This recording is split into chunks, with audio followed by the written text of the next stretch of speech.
¿Cuántas promesas te han hecho que no se han cumplido? Yo no te prometo un gran sueldo. Te prometo un trabajo fijo. No te prometo que siempre sea como el primer día. Te prometo que nunca te faltarán las fuerzas. No te prometo que todos tus compañeros resistan. Te prometo que se puede llegar hasta el final.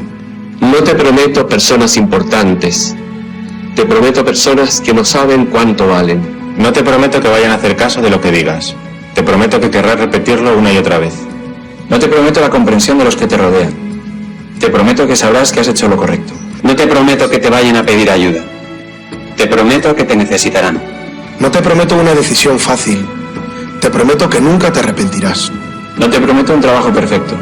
Te prometo formar parte de un proyecto inolvidable. No te prometo que siempre vayas a obtener resultados. Te prometo que tu trabajo dará mucho fruto. No te prometo que vayas a tener grandes lujos. Te prometo que tu riqueza será eterna. No te prometo que siempre vayas a poder ser valiente. Te prometo que tu amor será más fuerte que el mío. No te prometo que puedas acabar con el dolor, el sufrimiento y la injusticia. Te prometo que estés donde estés, llevarás esperanza. No te prometo el reconocimiento del mundo. Te prometo una palabra eficaz. No te prometo seguridades humanas. Te prometo la certeza de que has sido elegido.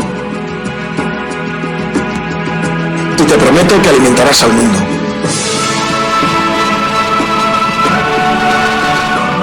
Unirás corazones.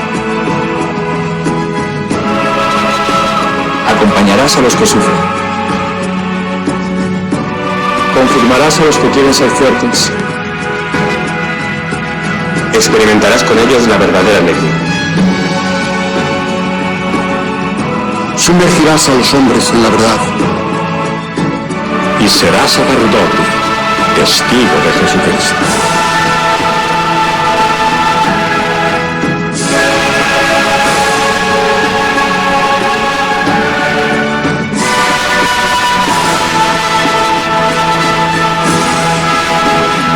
No te prometo una vida de aventuras.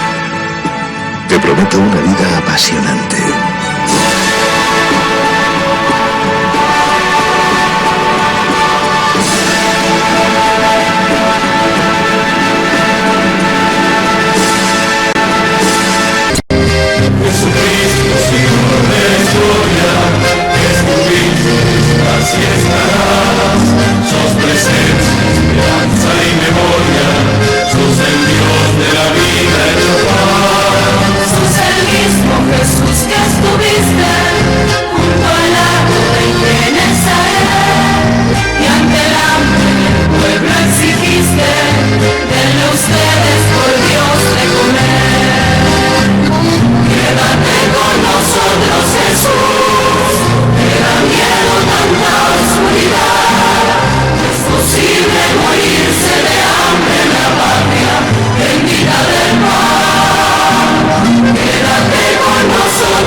Invitamos a todos los que están en sus casas, a los que están en los hospitales, a los que están en distintos lugares de internación, que no pueden salir por enfermedad, por debilidad, a los que los cuidan, a los presos, a los monjes y a las monjas de clausura, a que espiritualmente peregrinemos para alcanzar el don de esta indulgencia del año santo 2025.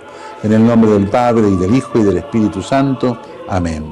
Pidamos perdón juntos. Señor, ten piedad. Cristo, ten piedad. Señor, ten piedad. Recemos el credo profesando nuestra fe en Dios en el ámbito de la Iglesia. Creo en Dios Padre Todopoderoso, Creador del cielo y de la tierra, y en Jesucristo, su único Hijo, nuestro Señor, que fue concebido por obra y gracia del Espíritu Santo. Nació de Santa María Virgen, padeció bajo el poder de Poncio Pilato, fue crucificado, muerto y sepultado, descendió a los infiernos, al tercer día resucitó de entre los muertos, subió a los cielos y está sentado a la derecha de Dios Padre Todopoderoso. Desde allí vendrá a juzgar a vivos y a muertos. Creo en el Espíritu Santo, la Santa Iglesia Católica, la comunión de los santos, el perdón de los pecados, la resurrección de la carne y la vida eterna. Amén. Delante de Jesús, mirando a Jesús en el sagrario, le pedimos que venga a nosotros. Señor Jesús, no puedo recibirte ahora con la hostia consagrada, pero te pido que vengas espiritualmente a mi corazón. Jesús, quiero permanecer siempre con vos. Recemos por el Papa y por las intenciones que lleva en su corazón. Padre nuestro que estás en el cielo, santificado sea tu nombre. Venga a nosotros tu reino, hágase tu voluntad en la tierra como en el cielo. Danos hoy nuestro pan de cada día. Perdona nuestras ofensas, como también nosotros perdonamos a los que nos ofenden. No nos dejes caer en la tentación y líbranos del mal. Amén. Y a la Virgen le confiamos nuestra vida, la saludamos, le pedimos que nos siga cuidando para vivir siempre en la esperanza. Y que a todos los bendiga Dios, que es Padre, Hijo y Espíritu Santo. Amén. Amén. ¿Qué tal? Soy el doctor Edgar Carlos Me Gusta y algunos me preguntan sobre la falsa imputación. Acusar a alguien de algo que no hizo o, como decimos en la jerga, te vamos a hundir diciendo cualquier cosa. Esto es algo hoy que está muy bien visto en el mundo, algo aceptado. Yo tengo un máster, de hecho, en la Imputation, Reputation and Recontraputation de la University of Sacramento. Básicamente necesitas dos cosas. Primero, una persona dispuesta a acusar a otra de cualquier cosa. Esto no tiene ningún costo, nadie va preso en ningún lado por esto. Y un parlantito, los medios que lo difunden, porque no hay nada más triste que una falsa acusación que llega a los tribunales sin pasar por los medios. Inútil, ¿verdad? Porque la gente hoy es el juez, ¿entendés? Pero cualquier estupidez dicha con un tipo de cara seria, con traje y corbata en un canal de televisión, se transforma en el eje de discusión de un país. Y te pueden acusar de cualquier cosa, de querer envenenar con vacunas, de querer levantar alertas rojas de terroristas, de ser mapuche, de ser kurdo, de ser iraní, de ser una morsa. No sé, de que hay montes en Formosa. ¿Acaso alguien sabe dónde queda Formosa? ¿Alguien fue a Formosa alguna vez? No, pero sí tiene que tener gancho, ser pegadiza, ser concluyente. La gente no quiere razonar, quiere conclusiones. Y no hay nada más concluyente que una acusación en un medio de comunicación. Porque cuando te acusan en un medio de comunicación, sos culpable hasta que se demuestre lo contrario. Y el medio de comunicación que te acusó no te va a invitar para que te defiendas. Para eso anda la justicia. El sistema realmente funciona. Porque yo te digo una cosa, si después el tipo que tenía que levantar las alertas rojas de los terroristas sale y dice, che, pero a mí no me llamaron, no es así. Bueno, ese trata de que no salga en tu programa, pero sobre todo que no declaren el juicio. No sea Gil. ¿Por qué hay que dejar que pase el tiempo? Porque una mentira, por más mala que sea, como mínimo, te deja con la duda. Así que mentí y deja que pase el tiempo. ¿Por qué? Porque los tiempos de los medios no son los tiempos de la justicia. Qué linda frase, no suena justa, no suena seria, no suena sensata. ¿Qué hacemos en la justicia entonces? Dejamos que las causas avancen hasta que los medios lo necesiten. Y unos años después, agarramos la causa, agarramos al denunciante y decimos, esto que dijiste era mentira, sos un pillín, sos un pícaro, no lo hagas más porque te vamos a hacer chachas. Y no le hacemos nada. Eso es todo. Soy el doctor Edgar Carlos Me Gusta. Lo veo a la próxima. Hasta luego. Ya estoy contigo. Hasta luego. Ayer hubo, por parte de integrantes del Poder Judicial, que son docentes, clases referidas a estos temas, ¿no?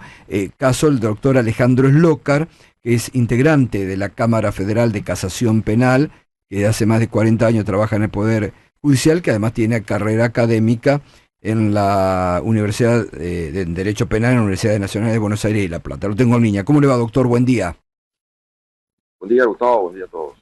Bueno, a ver, ayer ustedes dieron una clase pública, ¿no? Mientras se había dado a conocer este fallo de la Corte. Casi en simultáneo. Ajá. O sea, me interesa, sí, destacar la necesidad de alguna voz desde el punto de vista del derecho, ¿no? De aquellas reglas que se imponen frente a cualquier ejercicio arbitrario. Y lo que reconstruimos fue de algún modo la conexión histórica, cultural, de algunas manifestaciones de la pena, en particular la pena de inhabilitación especial perpetua para ejercer cargos públicos, justo en coincidencia con la sentencia dispuesta por la Corte. Es curioso ver que esta es una pena privativa del honor, es una pena humillante, infamante, que además de fija y a perpetuidad, y por esa razón, creo, desde el punto de vista constitucional, también permite advertir la nota de cierto, diría, automatismo que se tiene frente a análisis de algunas cuestiones, porque es curioso, en este caso, yo diría que la muerte civil, que es la remisión precisamente de esta inhabilitación al derecho romano de la expresidenta, fue una exigencia del Fondo Monetario. La cancelación electoral de Cristina Fernández de Kirchner obedece a presión del Fondo Monetario Internacional. ¿Por qué lo digo así? Porque el último párrafo que se le aplica en la sentencia del artículo 174 del Código, que dice que si el culpable fuera funcionario público, sufrirá inhabilitación especial perpetua, es una reforma del año 2002 que derogó la ley 20.840, conocida como ley de subversión económica, del año 74. A partir de la coacción del Fondo Monetario, que exigía en un pliego de condiciones precisamente la derogación de esta ley y de la ley de quiebras, en función de la siempre mentada seguridad jurídica. Y en mayo del 2002, en una de las sesiones más negras que se recuerdan del Congreso, se consiguió derogar la ley de subversión económica y cumplir con la exigencia del fondo. La reforma lo que hizo fue mejorar la situación de muchos banqueros que tenían causas pendientes en el judicial. Y esa fue una exigencia, ya no del fondo, sino del sistema financiero, a partir de la estafa que habían perpetrado los megabancos de Estados Unidos, en complicidad con algunos banqueros locales, que derivó en la instalación del corralito, ¿se acuerdan? Y la confiscación de todos los ahorros. Claro. Pero es curioso porque además si se repasa esta historia que es reciente, usted siempre advierte, Gustavo, de la memoria atenta, ¿no? Uh-huh. O memoria activa, dice. Memoria activa. Fíjese qué pasó esa sesión, porque al llegar el empate en el Senado de 34 votos contra 34, después de horas de sesión, el oficialismo entonces del presidente Duhalde apeló a la facultad reglamentaria que computa como doble el voto del presidente provisional del cuerpo. Entonces, ¿sabe quién era el presidente provisional del Senado? Juan Carlos Maqueda. Bueno, que luego accede a la Corte. No me sorprende, ¿eh? Y hace muy bien en marcar este hilo muy importante, doctor, lo que usted marca. ¿Y sabe quiénes eran los senadores del Partido Justicialista, los radicales, del Frepaso y algunos provinciales, entre ellos que votaron en contra? Cristina Fernández de Kirchner. Claro. ¿Qué dijo entonces? Cuidado, esto lleva a la impunidad. Y advirtió que se entraba, fíjese textual, en tiempo de descuento, porque dijo, no solo no van a venir los fondos, que creo que efectivamente nunca llegaron, habían solicitado 25.000 millones de dólares, luego 9.000, últimamente se conformaban con 2.000, y dijo, esta ley conduce a la debacle financiera y económica y a la deslegitimación del Parlamento. De aquellos polvos, estos lodos, porque la deslegitimación no es solo del Parlamento, sino lamentablemente del judicial quien no advierte estas cuestiones. Por eso es importante recurrir a la memoria y ver de qué se trata. Tanto como el delito de administración fraudulenta que se le imputa. O sea, la expresidenta está presa con pena también de prisión por 6 años por un delito que fue consagrado por el Longaniato. O sea, en el Código Penal de 21 todavía vigente en la Argentina, no existía el tipo penal de administración fraudulenta. Y esto fue introducido en el año 67 por una reforma de ley de facto, de decreto ley de facto, que copia el Código Penal alemán de la década del 30, del año 33, precisamente el régimen nazi, que introduce esta nota de infidelidad, que exige el tipo penal, tiene una grave contradicción también, si acaso no se demuestra que la conducta del imputado pueda causar un perjuicio concreto a los intereses que le son confiados. Y además el dolo, o sea, la intención, la voluntad de querer afectar esos intereses confiados. Digamos que hay que tener cuidado a veces con las intervenciones judiciales, si acaso no atienden este conjunto de circunstancias que preceden, que parten de las normas, claro. Ahora, doctor, muy bueno, la verdad, le agradezco que nos ilustre y a la audiencia de esta forma, porque en eso que usted introduce, muy interesante, como un condicionamiento más del fondo y de los poderes económicos internacionales, hay que tener en cuenta que Estados Unidos, el Departamento de Estado, había ya como enviado una señal en este sentido cuando prohibió la entrada por corrupción sin ningún papel anterior a la expresidenta, ¿no? Todo tiene un poquito de relación con todo, ¿no? Y en definitiva todo remite al deudicidio argentino, ¿no? A esa hipoteca colonial que afecta el derecho al desarrollo de nuestro país. La deuda es un lastre que habrá que atender porque proyecta inclusive todas estas consecuencias. Doctor, buen día, lo saluda Ariel Sack. ¿Por qué motivo nunca nadie cuestionó, creo yo, por lo menos no tengo noticia, la constitucionalidad de la inhabilitación perpetua para ejercer cargos públicos? Pregunto esto porque ahora la militancia lo que quiere es saber si alguna vez va a poder volver a votar a Cristina Fernández de Kirchner. No lo sé. No sé, honestamente, no sé cuáles son los planteos de parte, ni la labor puntual que en el ejercicio de su ministerio lleva adelante los abogados.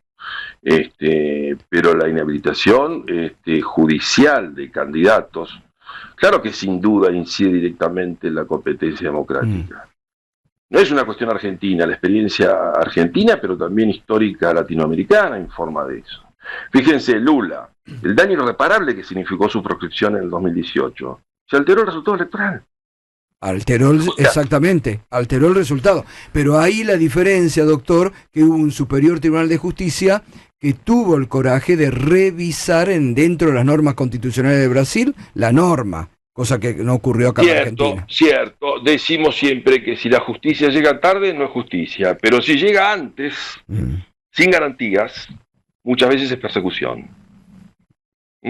Sí, bueno. Hay que tener cuidado porque la intervención judicial en procesos electorales no es neutra. No, obvio, no. Bueno, estructuralmente riesgosa. Pero obvio, acá está clarísima. Aparte, rompieron hasta con eso la Corte, cuando decían, no, la Corte no se mete a tratar temas electorales en procesos electorales. Acá se metió de lleno, cumpliendo algo que le estaban poniendo como calendario los medios de comunicación, algunos medios, ¿no? Mire, si se reemplaza el juicio del ciudadano, que es el soberano en democracia, por una sentencia judicial, hay una forma muy sutil, ¿no?, pero efectiva, de antidemocracia. El principio republicano siempre exige responsabilidad política a aquellos que detentan los cargos oficiales. Y es una advertencia respecto de este problema.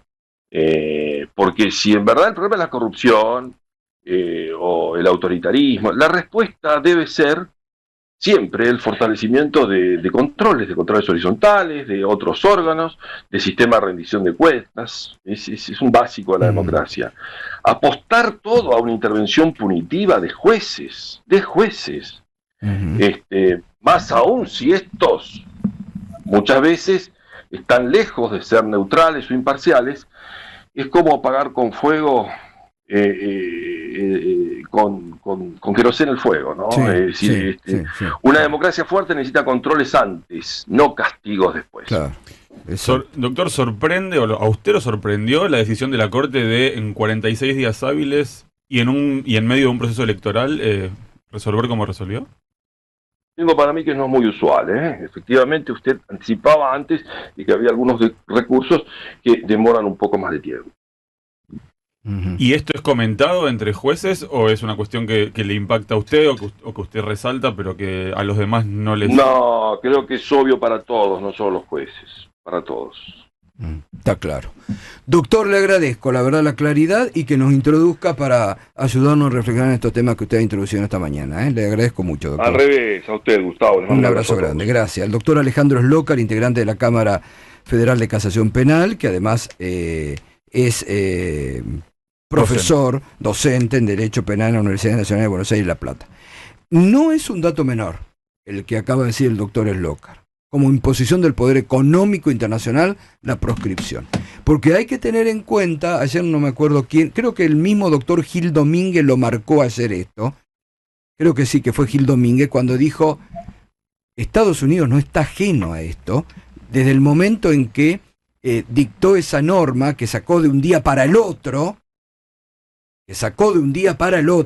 de prohibirle la entrada a Cristina Kirchner a Estados Unidos por corrupción, sacando ficha limpia, porque son las imposiciones de estas derechas rabiosas del mundo, ficha limpia, culo sucio, como digo yo. Ficha limpia, culo sucio. Macri es el representante de esto en la Argentina. Ficha limpia, culo sucio. Y son los representantes en la Argentina de esto. Y es esta derecha persecutoria a nivel mundial. Entonces, no es un dato menor y que lo diga el doctor Alejandro Slokar, que es un integrante del Poder Judicial de la Argentina, que marque esto y que haga una historia, ¿no? Porque acá volvemos al inicio. En el 2015, el poder económico, el Círculo Rojo le dijo, mira, Mauricio Macri, vos fuiste electo presidente para borrar al peronismo del mapa y tenés que poner presa a Cristina Kirchner.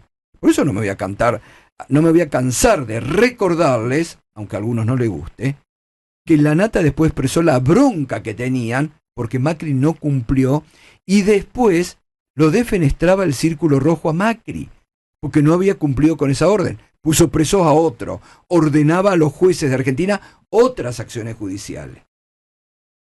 Después los únicos prófugos, como muy bien dijo Cristina ayer, son los de ellos. Fabián Pepín Rodríguez Simón, 3 años haciéndole pito catalán a la justicia y la justicia acá ni se inmutó. Con un dato que anoche contó Beraldi que yo no conocía, que la Corte retuvo 2 años el expediente que se lo sacó a la jueza Servini para que la jueza Servini no investigue. Ojo con ese dato también, yo no lo tenía. Lo que decía es, cuando hicimos... Muchos piensan en los jueces, Rosenkrantz, Rosati y Lorenzetti. No se merecen ni eso, ni que los pensemos. Muchos piensan en el recorrido, en Luciani. ¿Usted lo vio, Luciani? Entonces, no hay mucho más que hablar. Piensan en aquel juez que se hacía el gracioso, el Jiménez, que mostraba el mate de Liverpool porque él era jugador del equipo de Macri. En realidad, cada uno de ellos es un pobre desgraciado servil del sistema. Tipos que abominaron de lo que estudiaron y amaron alguna vez cuando eran muchachos, el derecho. Usted piensa en Borinsky. Pobre Borinsky, un vivo, un vividor del sistema, un vaqueano del alba.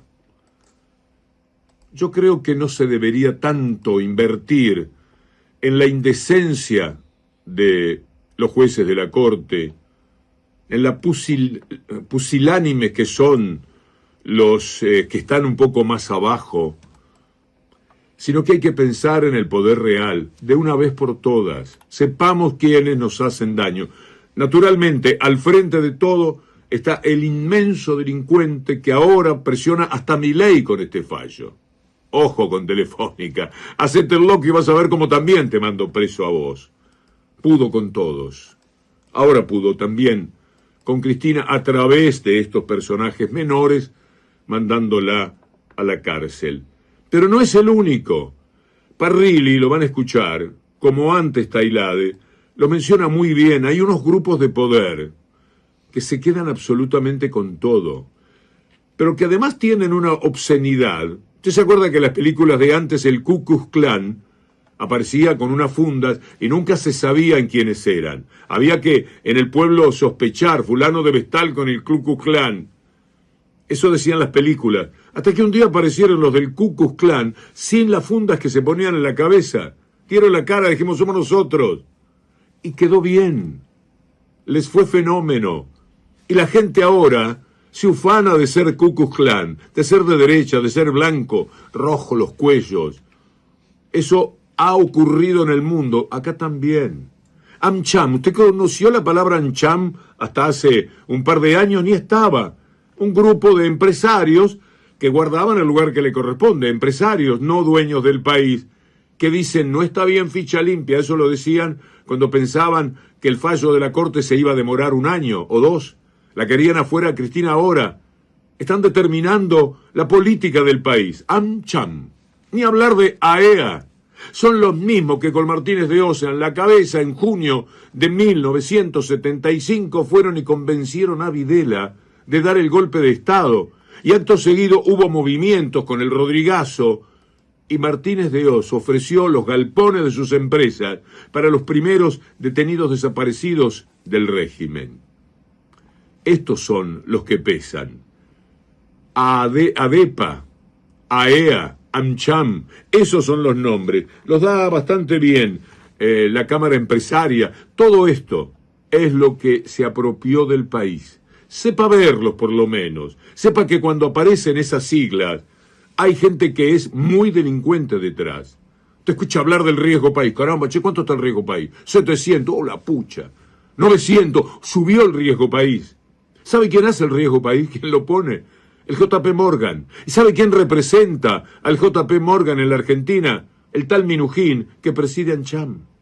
Nos las hacen todas. Muchas porque no sabemos, pero también muchos nos hacen porque somos un poco débiles, un poco cobardes, para decirlo despacito. ¿Quién quiere presa a Cristina? Atrás de todo esto está primero Bañeto, titular del grupo Clarín, que le va mal a la Argentina y a él le va bien, no solamente Telefónica, Telecom, logró que la ley de medios se cayera, bueno, todos los privilegios. Y el malo de Milei se enfrenta con los discapacitados, los jubilados, pero no con Bañeto, ¿no? Después está Zaguier, el Diario de la Nación, una cuestión ideológica muy ligado a todo lo que ha sido la tortura, la represión, al bombardeo de la Plaza de Mayo del 55. Están los grupos económicos, AEA, está la Cámara Empresaria, AmCham, está el macrismo, sin duda, Macri, esa derecha mafiosa y cínica. Esos son los que están atrás. Y el objetivo es Cristina, es el pueblo, y en definitiva es que no haya ningún dirigente político que se anime a hacer lo que hizo Cristina. Estaba Giuliani y se acerca Juan Grabois. ¿Qué es lo que defendieron, Juan? Buenas tardes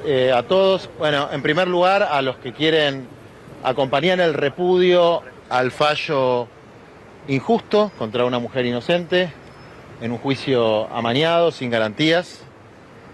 Están convocados a ir ahora a Plaza Lavalle, enfrente del Palacio de Tribunales, donde un montón de jóvenes, estudiantes, trabajadores se están reuniendo para hacer una permanencia pacífica en un lugar público. Así que lo primero que quería decirles es, por favor, a todos los que están en contra y repudian esta situación que lleva a la Argentina de una democracia debilitada a una protodictadura, porque si no podés elegir, no es democracia, que se acerquen al Palacio de Tribunales.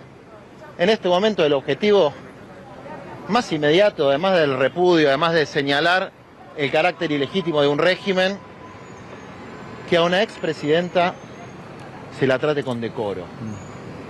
Porque eso que está sucediendo ahora del manoseo, de si va para acá, si va para allá, le hace mal a la imagen del país. No solamente están metiéndose con la líder de por lo menos un 35, un 40% del pueblo argentino, se están metiendo con la identidad del país y con la imagen del país. Entonces, que esta gente del gobierno, que esta señora que maneja la policía como si fuera Pepita la pistolera, que se llama Patricia Bullrich, que los fiscales, que el juez de primera instancia, entiendan el deber histórico de, ya que hicieron esta miserabilidad de hacer un fallo injusto, no hagan un show de degradación, porque eso ya directamente es traición a la patria. ¿Qué acciones en la calle va a impulsar? Acá hay una acción concreta que es la que se está impulsando hoy, ¿no? Que es la permanencia en la Plaza Lavalle, que desde luego, con la naturaleza arbitraria y represiva del gobierno, ya empezaron a amedrentar a pibes, jóvenes, que están ahí en una plaza pública, en la plaza donde iba Leandro L. Alem a protestar.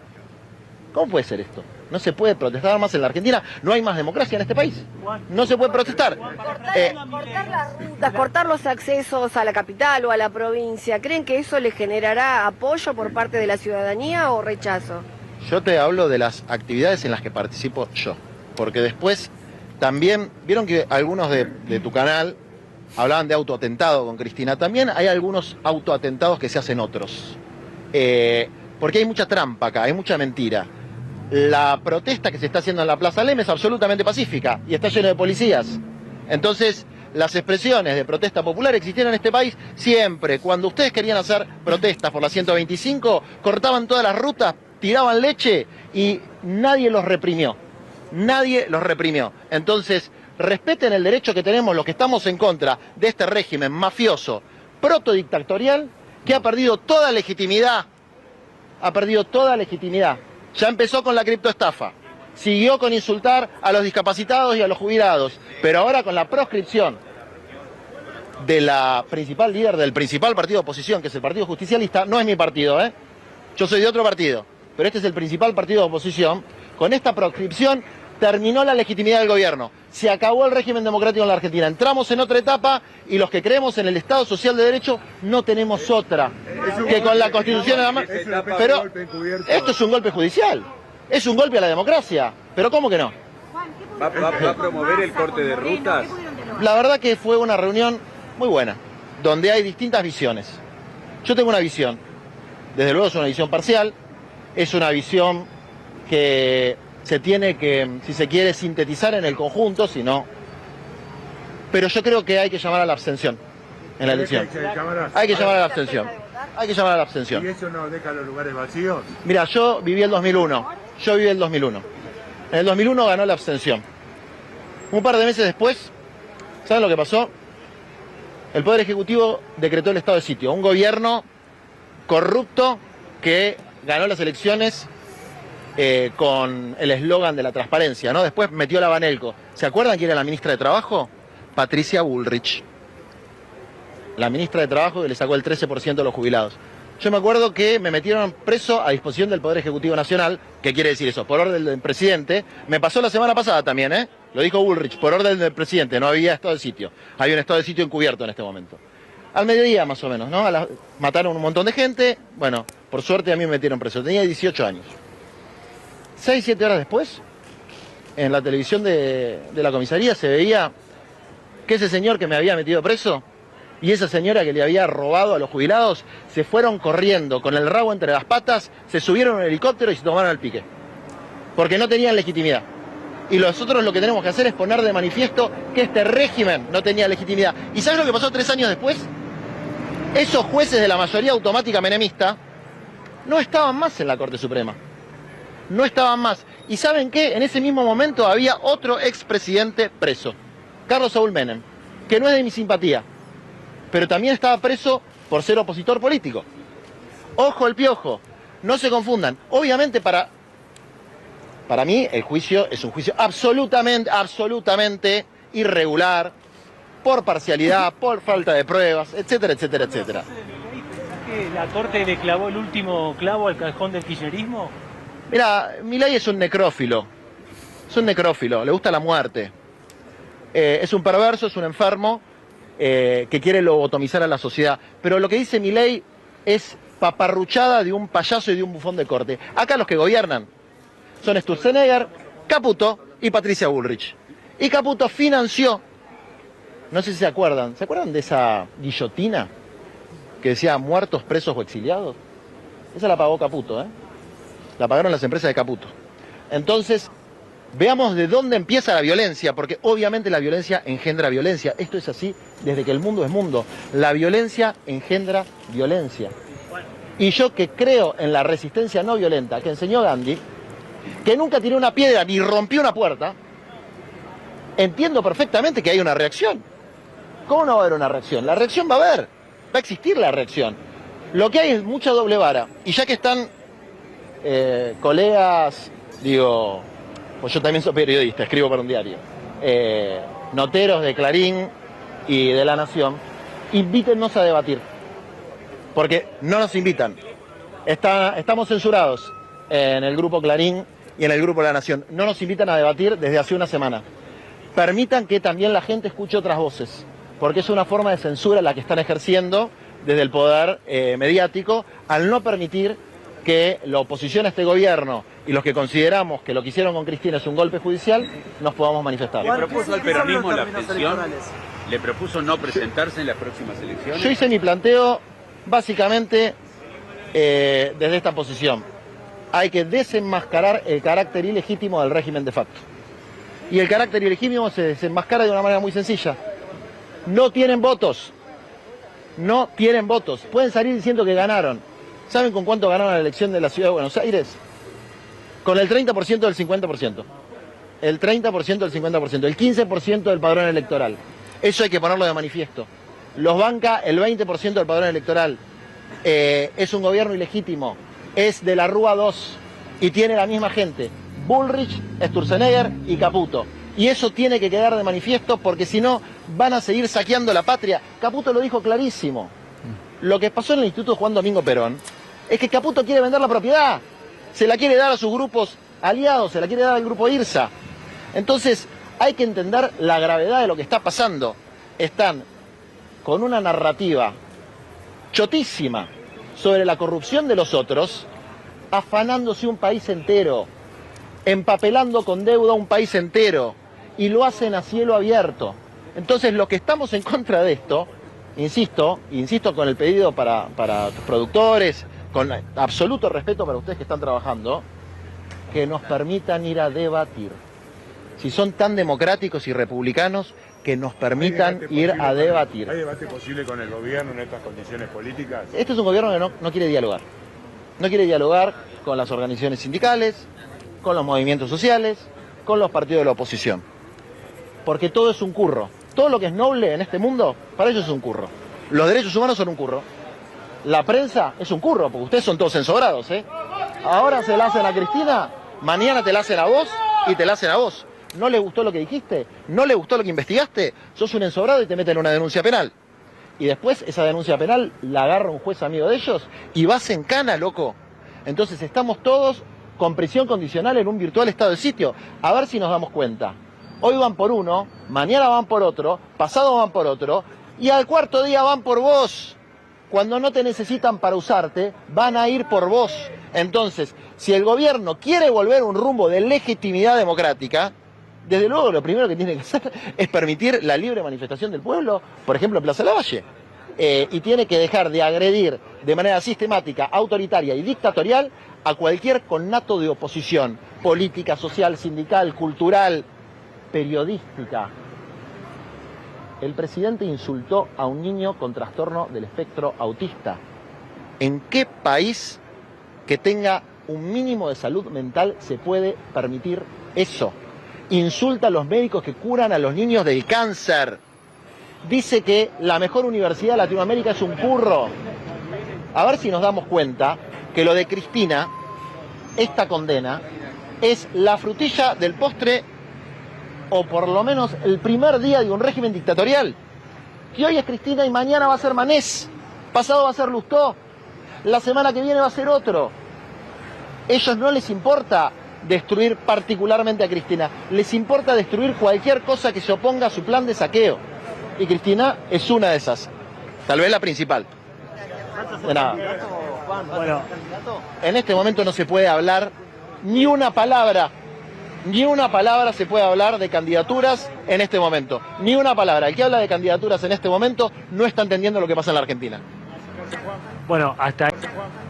Bienvenidos a una Argentina quebrada. Estamos completamente desquiciados los argentinos. Ahí al costado estás viendo la verdadera razón de lo que está pasando hoy, lo que está pensando en la política actualmente.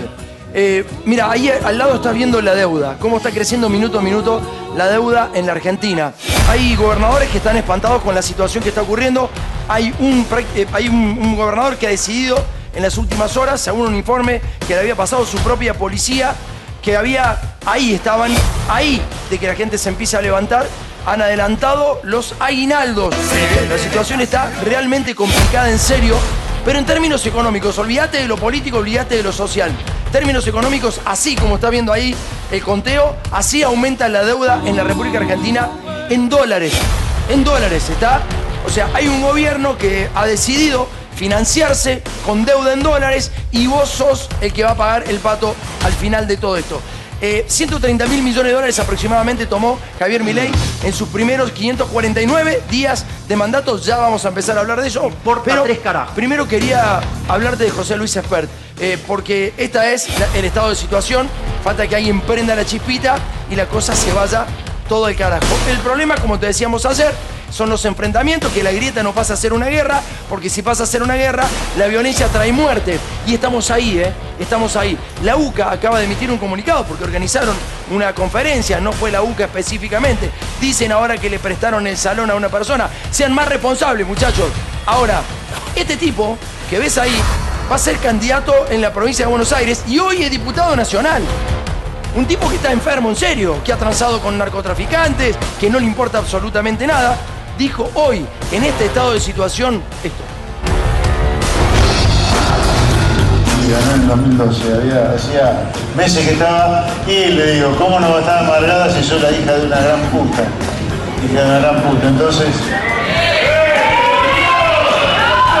¿Gustó? ¿No gustó eso? Ah, bueno, eso fue lo que entendí. Eso fue lo que entendí. No digo que...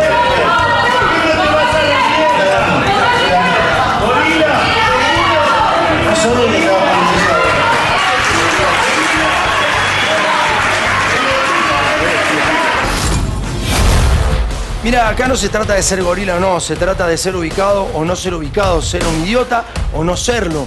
Estamos en un estado de situación donde hablamos con los residentes de Garraham, nuestro productor Nicolás Médica fue a entrevistarlos a los residentes de Garraham y escuchar el estado de situación que se está viviendo acá, muy cerquita de tu casa. Los médicos y los residentes que están haciendo la especialidad, escuchar la situación en la que están. Dale. Yo soy Eugenia Garay Heinze, soy médica residente de tercer año de la terapia intensiva de adultos de este hospital. Seguimos cobrando un 3% más que el año pasado, 790.000 pesos. Esta es la terapia intensiva más grande de la salud pública, para lo cual tenemos aproximadamente una relación de un médico cada 8 pacientes en algunas guardias. Escuchaste 700 y pico de mil pesos. ¿Qué haces, César? ¿Cómo estás? Buenas noches, muy bien. Che, este es el estado de situación en Argentina. Ya te pregunto por Cristina. Bien. ¿Qué haces, Adolfo? ¿Qué tal? ¿Estás más preocupado con lo que vemos? Con lo que vemos, con lo que escuchamos, con lo que tenemos, lamentablemente. ¿Querés que hagamos un breve repaso antes de saludarlo? Agustín, perdón, Fede. ¿Querés que veamos la placa de Espert y su laburo en el Congreso Nacional? Porque eso están cobrando los residentes 790.000 pesos y el tipo está cobrando arriba de los 5 palos. Ahora, ¿sabes cuántos proyectos tiene José Luis Espert presentados propios? 0. ¿Y sabés cuántas veces se reunió la comisión de presupuesto que él preside? 0 veces por motu propia. Lo hizo en conjunción con otras. Los diputados dicen que es un ñoqui, que hace 8 meses no se reúne la comisión de presupuesto. Sos un ñoqui, Espert. Sos un ñoqui, sos un maleducado, sos un garca. Y agradecé que en este estado de situación sos diputado nacional. Agustín, ¿cómo estás? ¿Qué decís? ¿Qué tal? ¿Cómo estás, Tomás? Bien, acá estamos. Este es el conteo de la deuda, cómo va pasando Sí. segundo tras segundo la deuda en dólares, ¿no? Una locura total, sí. Mirá, y lo más grave de esto, no solo ese dato que está creciendo al ritmo de lo que ocurrió hasta ahora con el gobierno, sino que es que de acá en adelante al gobierno no se le ocurre ninguna otra idea para tratar de juntar un dólar en el Banco Central, que es una situación apremiante, que no sea a través de la deuda. No hay otra forma. O sea, vos fijate que el atraso cambiario que generan para contener la inflación de manera artificial, lo que hace es que te aumenten mucho las importaciones y se liquiden poco las exportaciones. Eso te da un resultado negativo, más allá del turismo, los servicios y un montón de cosas. Claro. El déficit de cuenta corriente, que es la diferencia entre lo que el país recibe, paga y cobra en dólares, por servicios, turismo, bienes, etcétera, tiene un déficit de 12.300 millones de dólares acumulado en los últimos 11 meses. Bueno, ¿cómo quiere te lo cubrir está diciendo un ese exdirector del Banco Central de la República Argentina hasta hace un año y medio? Exdirector del Banco Central. A ver, ¿cómo quiere cubrir eso el gobierno? Con deuda. A ver, hoy podría estar interviniendo y comprando dentro de la banda, aunque el dólar esté en 1.200, cuando la banda está un poco por abajo de 1.000, un poco por arriba de 1.400, ya podría estar haciéndolo. No lo hace. ¿Querés que veamos los números? Está encaprichado en que no quiere hacerlo. Dale. ¿Querés veamos? Vamos repasando los números. El 08, el 8, Fefo, por favor, la placa de la deuda en dólares. Ahí está. Cuando asumió Milei, la deuda bruta en dólares, toda pasada a dólares, entre peso y dólares, era 335.000 millones de dólares. Dame la próxima, Fede, por favor. De 335.000 dólares, hoy la deuda es 470.000 millones de dólares. Y ahora vamos a ver, en los 549 días de gobierno de Javier Milei, por día toma 134 millones de dólares. O sea, son 134.000 millones de dólares en lo que va de la gestión Milei. 134.000 millones de dólares en lo que va de la gestión Milei. ¿Hasta ahí vamos bien, Agustín? Sí, perfecto. Bien. Y ahí está, mirá, ahí está por día, mirá lo que es. Por día son 245 millones de dólares. Esto es lo que está pasando ahora, ¿eh? Y además, veamos esto. La próxima, Fede, por favor. ¿Cuántas jubilaciones corresponden a la deuda diaria que va tomando el gobierno? 785.000 jubilaciones. Vamos a la próxima. En 8 días de deuda que toma Javier Milei, se pagarían todas las jubilaciones en la Argentina. En tan solo 8 días de deuda que está tomando el presidente. Sí, es que para sostener este sistema macroeconómico de manera artificial, como lo están haciendo, lo único que te queda como el respirador artificial al tipo que se está muriendo. La economía se te está muriendo, la actividad se está cayendo, no saben qué hacer, los dólares se te van del Banco Central y lo único que tienen al alcance de la mano, que se le ocurre a Toto Caputo, que toda la vida fue un trader de renta fija, ¿no? Un economista, siempre se dedicó a eso exitosamente desde ese lado del mostrador. Hoy lo único que se le ocurre es seguir colocando deuda, emitiendo deuda. Ahora, esto tiene un límite, porque ya pasó y le pasó al mismo Caputo en el año 2018 con el gobierno de Macri, que un día fue a Wall Street y le dijeron a los inversores: che, mirá, ya está, no hay más para Argentina, no podés seguir tomando deuda a este ritmo, parece que tenés una adicción a la deuda. La deuda por Se minuto, la cortaron, ahí está por minuto, mirá. Esto por minuto. Parece increíble. 4 millones de dólares, una locura. De pesos. De pesos, perdón. Ahí estamos viendo el contador. Y mirá cómo pasa la deuda que va tomando hoy el presidente de la Nación. Hoy el presidente de la Nación no está en el país, pero está pasando lo mismo. Sigue tomando la deuda. Ahora, lo interesante acá es, al margen de que ya vamos a hablar de Cristina con César, lo interesante acá es ir al punto que recién decía Agustín Datelis. Milei hablaba de Caputo, que había sido de alguna manera el fabricante de la catástrofe en la Argentina. De su propio ministro de Economía, cuando aún no lo era, ni el presidente ni el otro ministro de Economía de él. Porque lo que está pasando verdaderamente es una catástrofe, al margen de que si Cristina va o no va presa. Eso es todo el margen. Lo social sigue caminando. Y lo social es esto. Dale.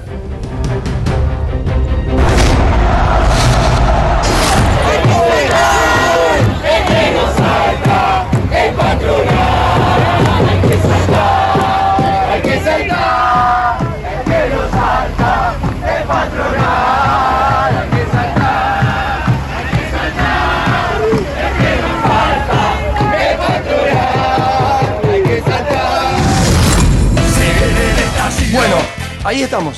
Eso era Georgalos, los empleados de Georgalos. ¿Entendés? ¿A dónde querés ir, Fede? Me dijiste la placa de... Bueno, dale, ponelo. Mirá, en Ghana están endeudados con el Fondo Monetario Internacional en 3.400 millones de dólares. Otro país interesante que tiene deuda con el Fondo Monetario es Angola, 3.900 millones de dólares. Otro país que está muy endeudado con el Fondo Monetario es Kenia, 4.170 millones de dólares. Otro país que está muy endeudado con el fondo es Ucrania. Casi 15.000 millones de dólares. Pero mirá cuál es el país más endeudado con el fondo. Solo con el fondo. Argentina. Estamos más arriba de Kenia. Muy bien, Javo, lo lograste, ¿eh? La verdad es que lo lograron, sinceramente. ¡Vamos! Esto es lo que está pasando en Argentina. Y es la verdadera tragedia. Es lo que está ocurriendo en Argentina y es la verdadera tragedia. ¿Se sale de esto fácil o no? No, ¿sabes lo que va a costar salir de esto? Muchísimo. Y te sumo un dato con esto del Fondo Monetario. Cuando el gobierno firma el acuerdo y recibe 12.000 millones hace menos de 2 meses del Fondo Monetario a las reservas, se compromete a acumular reservas. A mediados de junio tenía que acumular cerca de 4.500 millones de dólares. No acumuló nada. Ahora logró que se le postergue la fecha hasta el 13 de julio. ¿Qué hizo ahora? Arregló un ripo, que es una operación financiera, con un grupo de 7 bancos para tomar deuda, de otra manera, no un bono, pero es otra forma de tomar deuda, poniendo bonos en garantía por 2.000 millones de dólares. De esos 2.000, ¿sabés cuánto puede contabilizar como acumulación de reservas frente al Fondo Monetario? No. Solo 500. Porque el resto del Fondo Monetario no te lo permite porque es una deuda de corto plazo. Es una trampa, digamos. Entonces solo 500. Para acumular 500 y mostrarle eso al fondo, que igual no llega ni de casualidad y va a tener que pedir un waiver, que tomamos es un 2.000 millones. Tomamos 2.000 millones. Ya esto anunciado ahora. Y están queriendo colocar otro bono, un bono del Tesoro los próximos días, en pesos que se pueda suscribir en dólares. Carry trade llevado a su máxima expresión. Pero bueno, la única salida es esa, deuda y deuda, mientras la economía se te viene abajo, no hay otra forma. Se está viniendo abajo, no hay producción claramente. Algo para decir, Adolfo, dale, vamos. No, sorprendido, pero además en un contexto en el cual no se buscan consensos, no se buscan caminos en conjunto, entonces mientras una cosa avanza, la otra se destruye, nos tienen desorientados. Quiero cerrar con lo económico para entrar ya así en el tema de Cristina Fernández, porque en el medio de toda esta cuestión económica, a la cual hemos llegado obviamente por diferentes gestiones, no es solo culpa de Javier Milei, pero Javier Milei no tiene otra idea que endeudar al país. Y ahora, ¿quiénes hacen negocios con la deuda? Esto es importante saberlo, te lo explica el mismo presidente antes de serlo, mirá. Desastre monetario, ¿sí? Que fue el 28 de diciembre, se lo trató de arreglar como pudo, se terminó en el Fondo Monetario Internacional, vino Caputo, o sea, lo echaron a Sturzenegger acusándolo de manejar mal la mesa, se fumó 15.000 millones de dólares de reserva irresponsablemente, ineficientemente, y uno, digamos, de los grandes desastres que se hicieron en el Banco Central, lo hizo Caputo en 2 o 3 meses. Todo lo que acaba de escribir el presidente de la Nación es un delito, todo, absolutamente toda la línea temporal en la cual hace la descripción de lo que hizo Caputo, hoy su ministro de Economía, es todo verdaderamente un delito. Pero sigue, mirá, lo tenemos escuchando.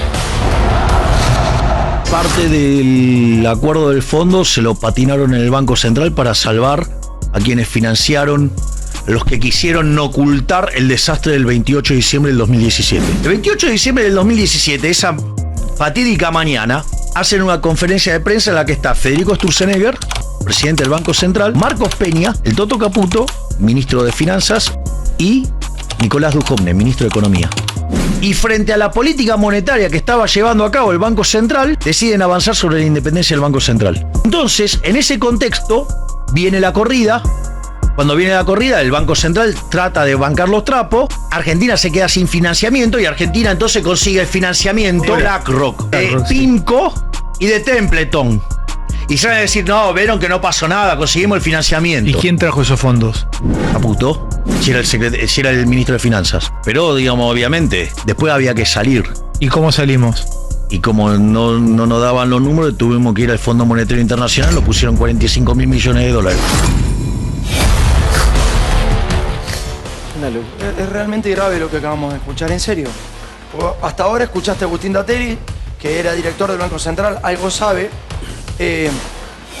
Lo que pasa es que ahora lo estás escuchando al propio presidente de la Nación hablando como economista en un programa de televisión antes de ser presidente de la Nación. Podría haber obviado claramente quién era el responsable de todas las maniobras que él estaba trazando, que son claramente delictivas. Pero no lo vio, porque sabe que el señor Caputo es un agente financiero muy importante de los grandes grupos de poder. Es un lobista de los grandes grupos de poder. Entonces decidió nombrarlo.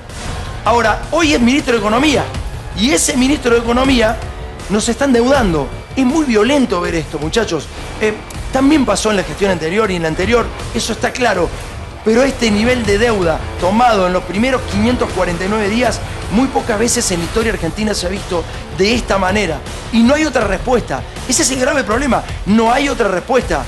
Las importaciones sustituyen todo lo que nosotros podamos producir. No hay respuesta con el trabajo, no hay respuesta con el consumo, no hay respuesta con la producción, ni con la industria, ni con el campo, ni siquiera con el campo. Escuchá lo que apuntó. Ahí están los ladrones. Va a haber venta de activos por miles de millones de dólares. Vamos a vender, digamos, muchos de los activos del AVE y eso va a generar un ingreso de miles de millones de dólares. Va a haber licitaciones, como por ejemplo las centrales hidroeléctricas en el corto plazo, donde el Estado recaudará 400, 500 millones de dólares. Van a haber también privatizaciones, o sea, la forma en que acumulamos reservas la decide el gobierno nacional. Aún vendiendo todo, ¿vamos a tener las reservas fortalecidas? Es que todo es una locura, ¿no? Primero porque la solución que plantea abiertamente es vamos a vender las joyas de la abuela, vamos a vender las represas, vamos a vender activos. El AVE es el aparato del Estado que administra todos los bienes del Estado. O sea, lo que te dice es vamos a vender bienes del Estado, vamos a privatizar, etcétera. O sea, ya es ridículo que pretendan acumular reservas en vez de forma genuina, exportando, generando producción, insertándote en el mundo, sea rematando todos los bienes del Estado. Lo podemos hacer con una metáfora, es, che, mira, tenemos el taxi, laburamos del taxi, no llegamos a fin de mes, vamos a vender el taxi. Claro. Sí, bueno, vas a vender el taxi y a los 3 meses y te no quedás sin nada. nada. Esa es la solución. Pero además, la solución es impracticable, porque desde que llegaron que están queriendo privatizar un montón de cosas que no están pudiendo, porque es imposible llevarlo adelante. Esta es una pequeña diferencia que trazo yo entre lo que fue el modelo de la convertibilidad en los 90 y que son muy parecidos. En aquel entonces estalló con la crisis de la hiperrecesión, hiperdesempleo en el 2001. Este va a estallar igual, pero mucho antes. ¿Por qué? Entre otras cosas, porque este mecanismo de privatización, de venta de activos, etcétera, ya no está al alcance de la mano como sí estuvo en aquel momento y les permitió ganar más tiempo. Pero déjame marcar muy chiquito porque no quiero que pase por alto. Lo que mostraba recién de Milei es gravísimo para que la gente entienda. Primero, porque no es que estamos hablando de algo que ocurrió hace 10 años, 15 años y cambió de opinión. Esto fue 6 meses antes de asumir como presidente, fue hace 3 años atrás, 2 años atrás. Y segundo, además del tiempo tan corto en el que lo hizo, es porque la operatoria que está denunciando ahí es la que hoy el mismo Toto Caputo que él denuncia está haciendo en su gobierno y él lo felicita. O sea, no es que Toto Caputo cambió y hoy está haciendo otra cosa de lo que él denunciaba. Está haciendo él. Está haciendo exactamente lo mismo. Pero el propio presidente de la Nación, con la conciencia que tiene de lo que puede ocurrir. Y felicita al ministro que está haciendo lo mismo que él denunciaba hace 2 años. Es una cosa pero demencial lo que estamos viviendo. Y mientras tanto se vive la situación que se vive y que estamos viendo. Echaron a 110 trabajadores ya de Garrahan, hace un rato nada más. Han pedido disculpas por lo que dijo el señor José Luis Espert. La deuda sigue corriendo, como estás viendo ahí abajo de la pantalla. En el mientras tanto hay una sociedad que está hipercaldeada, pero ¿por qué queríamos traer el tema social y el tema económico? Porque verdaderamente el problema económico es lo que trasvasa a todas las administraciones, ciudades, provincias. Están cagados los gobernadores y tienen mucho miedo los intendentes. No hay plata en serio, No hay plata en serio. Estamos tomando deuda, pero no hay plata, ¿entendés? O sea que si vos tomás deuda y no hay plata, ¿a dónde vas a guita? Es lo que te explicaba recién el propio presidente de la Nación y el propio ministro de Economía. Ahora, en el medio de esta situación se necesita tener un chivo expiatorio. En este caso particular es Cristina Fernández. Puede ser bien condenada o no condenada. Eso está en tu cabeza. Nadie te va a tratar de convencer absolutamente de nada. Ahora, Cristina en cana no te va a salvar de esta situación, ¿se entiende? Ojalá fuera la solución, porque si Cristina fuera en cana y todo esto se arreglara, bueno, estaríamos todos muy contentos porque en la semana que viene volvería el laburo. No, todo esto se va profundizando. ¿Cristina tiene chances de ir a prisión? Totalmente, ¿Real? creo que sí. De hecho, bueno, el tribunal en el día de ayer la convocó para que dentro del 5.º día comparezca ante la sede del tribunal y a la vez libró oficio al Ministerio de Seguridad para que ya asigne un lugar de alojamiento. Y tanto es así que, de hecho, hubo movimientos en algunas unidades penitenciarias, nos han dado información, concretamente en la cárcel de Ezeiza, que hay lugares, hay una celda especial que se está preparando para el eventual alojamiento de Cristina. Bien, Federico, te buscaste el tape de las universidades, que es el 25 nuestro. ¿Por qué? Porque fueron tomadas las universidades. Y en el medio de toda esta situación, Aparece el secretario de Políticas Universitarias. Lo conozco, Alejandro Álvarez. Hasta ahora me caía muy bien. Lo que pasa es que me parece que, Alejandro, estás perdiendo la conciencia de lo que estás haciendo. Hay una provocación muy fuerte por parte del gobierno. No entienden que son funcionarios y que esto no es joda, que esto no es un streaming ni es hacer periodismo. Va mucho más allá. Es decidir lo que va a pasar en tu país, en la toma de decisiones. No sos un tuitero, no sos la pepona. Alejandro, tenés que cuidarte, me parece. Escuchemos la toma de las universidades y después lo escuchamos a él.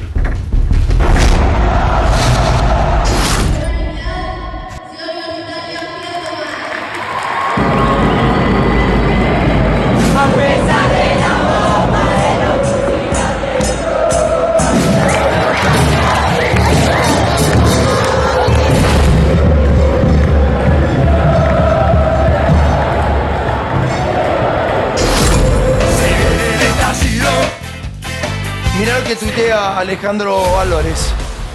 Alberto Fernández, bueno, otro más que aparece ahora, nunca me callé ante las injusticias. Y Álvarez dice, ¿van a compartir celda? Ponele que hasta ahí le responde a Fernández. Vamos a ponerle. Dame la próxima. Va presa Cristina Fernández y el tipo dice salud y me tomo un vino. Hay que decir una cosa, Alejandro Álvarez era kirchnerista, muy kirchnerista. Era un kirchnerista puro, quedó resentido porque lo dejaron afuera del esquema. Pero me consta que era parte del esquema del kirchnerismo. Ahora, ese nivel de violencia es malo para cualquier lado. No importa si vos vendés tu alma, si para vos es lo mismo la ideología de uno o la del otro. Para mí no lo es, pero bueno, ponele que en este caso lo sea. Esto no se hace por los pibes, por la gente que te está tomando en las universidades, Alejandro, porque verdaderamente no hay guita. No porque Cristina va presa, es el detonante, ponele. No hay plata, ¿entendés? Se están cayendo pedazos las universidades. Vos no podés poner este vino en tu tweet y decir que te vas a tomar un vinito. Porque la gente no puede tomarse ni un vaso de agua, ¿entendés? Estás en Argentina, vos sos funcionario en un país que está más endeudado que Kenia. Más endeudado que Kenia. Y después aparecen otras personas que también, digamos, también acá el problema es nosotros también, ¿no? Viale aparece con el fallo de Cristina Fernández en una taza. Hay gente que está sufriendo por Cristina Fernández, allá ellos, no importa. Pero es una líder. Te guste o no te guste, es una líder. Nadie podría regocijarse porque a la hija de Macri le digan hija de puta. Nadie podría regocijarse porque Macri va a estar preso. Por ahí sientas una sensación de justicia y es probable. Ahora, ¿esto es periodismo? ¿En serio? ¿Esto es periodismo? Me pregunto. Cuando hay gente que está dolida, en serio, cuando siente identificación por su líder, cuando hemos visto llorar a gente, no importa si vos sos parte de eso o no lo sos. Yo no lo soy. Pero entiendo que puede haber dolor. Entonces después te van, ponelo como paño si querés a los destrozos en TN, te van a TN y te lo revientan. Porque hay militancia que siente, básicamente, que las cosas van en serio. ¿Entendés? Y después te quejás de esto. Y bueno, no, yo no me quejaría. Si vos provocás, ¿qué querés que venga del otro lado? ¿Qué querés que te va a venir del otro lado? Este es mi miedo, este es mi temor. ¿Por qué? Porque este estallido de ayer no fue en condiciones de una Argentina que está productiva y por el buen camino. No es en condiciones donde hay una Argentina donde hay plata. Muchachos, no hay guita en serio. Y ustedes mismos lo dijeron.